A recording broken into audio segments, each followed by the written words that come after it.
You need only look at the faces of the young athletes of the Youth Winter Sports Alliance to understand the joy of learning and eventually mastering a winter sport, and the anticipation of putting those hard-won skills to the challenge of athletic competition.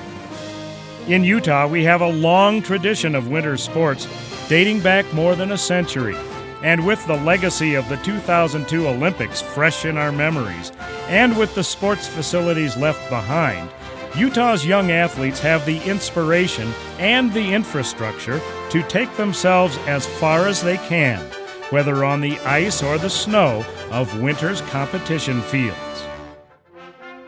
And they have a legend among them. Norwegians would call him Norway's Stein Eriksen. But Stein, who could live and ski anywhere, calls Utah home and has for most of his adult life. Like most Norwegian youngsters, Stein grew up on skis.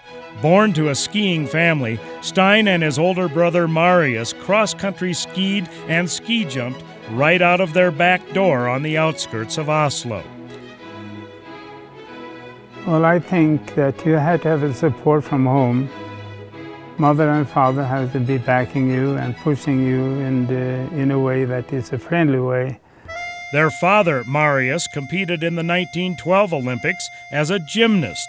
His mother, Bitten, was a slalom ski champion. Stein's parents learned the new sport of alpine skiing in Austria from Hannes Schneider and Willy Bogner. Bogner became a family friend and an advisor to Marius as he started making alpine skis in Norway. It was not advanced. It was alpine skiing competition was kind of in its childhood time. And the equipment, of course, has improved so tremendously. So I think you ski on more confidence today than you did when we were racing. I mean, there was no grooming on the runs when we were racing. We had to kind of foot pack most of the downhills ourselves. During World War II, international ski competitions became impossible, but young skiers staged their own informal and often secret contests. When the war ended, Stein was ready to take on the world.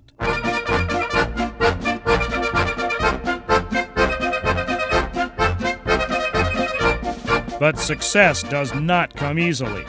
In the 1948 San Moritz Olympics, Stein and his teammates fell short of their Olympic victory.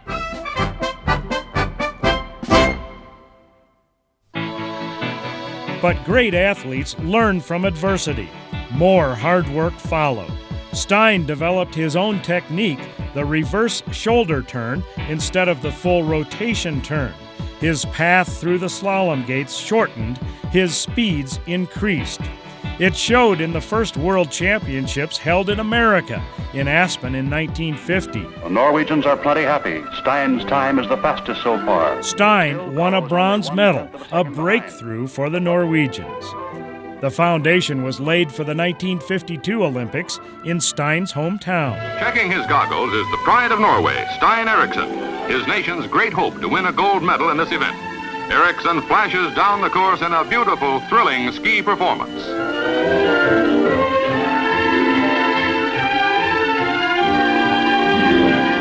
The onlookers agree and the timers verify. Stein Eriksen is champion in the men's giant slalom. With growing confidence and skill, he broke through the gold in giant slalom, the silver in the slalom. 1, 2, 3, 4. And 2 years later at the World Championships, he won in the slalom, the giant slalom, and combined. The competition was just as keen as it is today. I mean, you are either number 1 or number 2 or number 3, and that takes a certain effort to get to that point. But the training is so rigorous today, so rigid and so hard and so concentrated. Stein came to America, an international skiing hero. His love of the sport was infectious as he taught and inspired thousands of young skiers wherever he worked.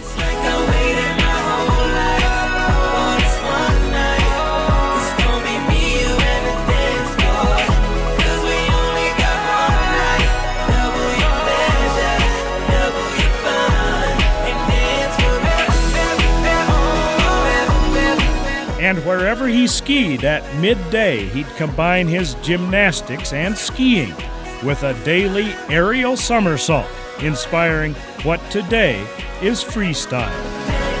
I left for the States in the fall of 1954 and never regretted for 1 minute. I never had a better welcome and a better life any place than I could have had in this country. No skier is more recognized than Stein Eriksen, and no skier is more of a gentleman. It took interested, committed parents, a helpful older brother, and a mentor in Willie Bogner to launch his career.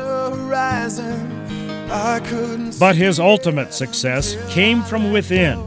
It took hard work, a lot of falls, determination, and the backing of a family and ultimately the Norwegian nation to put him on the championship podium. And I'll taste every moment and live it out loud. I know this is the time.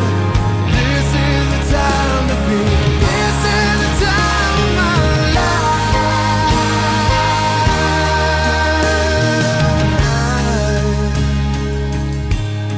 The time of my life. And I told myself when I was a young man or a young boy, I said, this is the kind of life that I want to lead.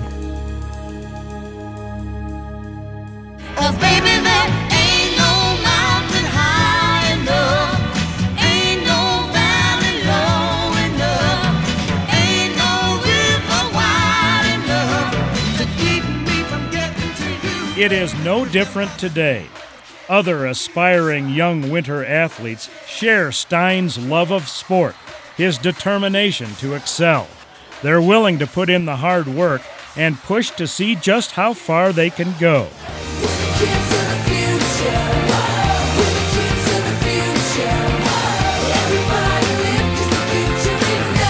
Out training and competing today are young bobsled and luge racers, skiers, freestylers, hockey players, figure and speed skaters.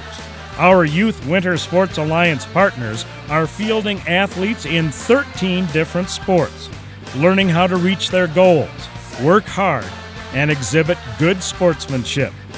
The formula works for Stein, and it can for his younger fellow Utahns. I'm very pleased to be honored here tonight. I hope that all of you have the feeling now that maybe you should all help this Winter Sports Youth Alliance.